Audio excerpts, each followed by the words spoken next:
В городе состоялся фэшн-показ новых модных коллекций одежды от дизайнеров с мировым именем, известного кутюрье Валентина Юдашкина и телеведущего, стилиста и эксперта моды Александра Рогова.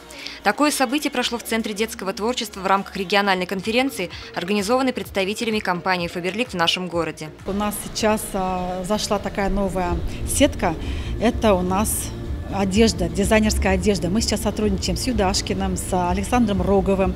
И у нас дизайнеры, наши российские известные дизайнеры, шьют для нас одежду. И прямо под брендом «Фаберлик», этикеточки «Фаберлик» от Валентина Юдашкина, «Фаберлик» от Александра Рогова.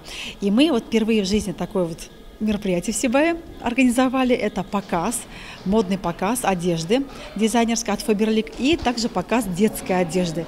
И реализуется он очень активно. У нас люди с удовольствием, наши консультанты покупают эту продукцию, потому что она очень качественная. Линия одежды для детей и взрослых, разработанная специально для отечественной компании «Фаберлик», была впервые представлена в прошлом году. Показ, состоявшийся в нашем городе, это уже вторая дизайнерская коллекция.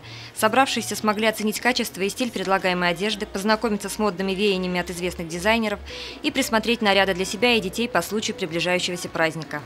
Ирина Оренбургина, Алик Кадыров, Любовь Карпова, телекомпания СТВ.